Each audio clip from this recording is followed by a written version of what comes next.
स्वागतम सुस्वागतम। स्वागत है मित्रों आपका हमारे YouTube चैनल दलितों की कहानियाँ में। चलिए आचार्य कौलक्लुरी इनाक जी की कहानियों का रसानंद लेते हैं। पुस्तक का अनुसृजन किया है पारनंदी निर्मला जी ने। पुस्तक का प्रकाशन किया है गीता प्रकाशन ने। उनकी कहानियों को स्वर दिया है नितिन टंडन ने। तुम्हें और मुझे ही इसका पता रहेगा, बस तीसरे व्यक्ति को यह नहीं पता चलेगा। इसका कोई साक्ष्य दोगे? जनेऊ ही इसका साक्ष्य रहेगा।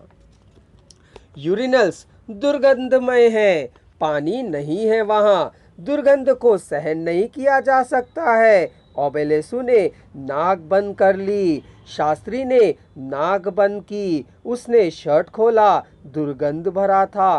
पानी ना होने से फ्लैश नहीं था। आदमी सकते में नहीं थे। एक के बाद एक आते हैं, चाहे दुर्गंध हो चाहे दुम घुटे, और बिना किए रुक भी तो नहीं सकते हैं। शास्त्री ने शर्ट को एवेलेसु के हाथों में दिया। हवा नहीं चल रही थी, दुर्गंध भी नहीं आ जा रही थी, पानी भी नहीं था। वे दोनों यूरिनल्स को ऐसे ही नहीं आए थे, जिसलिए आए थे वह काम ही नहीं हुआ था। यूरिनल से काम नहीं था। शास्त्री का हाथ कांप रहा था, इसलिए काम में देरी हो रही थी। यगो पवित्र हाथ कांपा जा रहा था। दुर्गंध फैल रही थी। 9 धागों की पूर्ण संख्या थी। 3 गांठें थीं, जो 3 लोग हैं। 33 करोड़ देवी देवता और त्रिमूर्ति हैं। उसके हाथ कांपने लगे। ओबेलेसु ने कोई जल्दबाजी नहीं की, लेकिन दुर्गंध जितनी मचा रहा था, विश्वास देर कर रहा था। सभी जनेऊ पहने हैं, निकालते हैं, लेकिन ऐसे नहीं, इस स्थान पर नहीं, इस कारण से भी नहीं। यह इतिहास ही है। शास्त्री का हाथ कांपने लगा। जिसका उपनयन नहीं हुआ है, जिसका जनेऊ नहीं है, उसके लिए वेद विहित कर्मानुष्ठान नहीं होता है। वेद से दूर होना पड़ेगा, या वेद के पास रहना है, या वेद मान्य होना है। शास्त्री का शरीर पूरी तरह से कांप रहा था।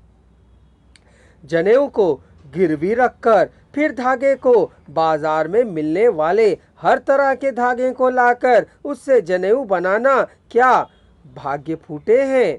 यह जनेऊ नहीं पहनेगा, दीबात से मुकरेगा नहीं। समय बदल गया है। तखली से धागा निकालकर जनेऊ बनाने का समय बीत गया है। समय बदल गया है, धर्माचित्त हो गया है। सब कुछ बदलते जा रहे हैं, आदमी नहीं बदल रहा है। मनुष्य की भूख बदल नहीं रही है, भूख बढ़ती ही जा रही है। यगो पवित्र हो उसने पकड़ा। आंखों से आंसू गिरते रहने पर भी आंखें मूंदे रखी थी उसने। आंखों से धारा प्रवाह आंसू बह रहे थे। हाथ कांपा। दूसरे हाथ से उसने पकड़ा। आदमी पूरा कांप गया। दीवार पर टेक लिया। दुर्गंध गंदगी गंदी दीवार था। शर्ट रहित पीठ को शास्त्री ने यूरिनल्स की दीवार में टिकाया था। आंसू शर्ट रहित पेट पर गिर रहे थे, किंतु वहां से फिसल नहीं रहे थे। सारा पेट भीग गया था। निकला जा रहा जनेऊ पेट के गोलेपन से भीग गया था। इतने काल के पसीने का आदी हुआ जनेऊ अब आंसुओं के गले लगा रहा था।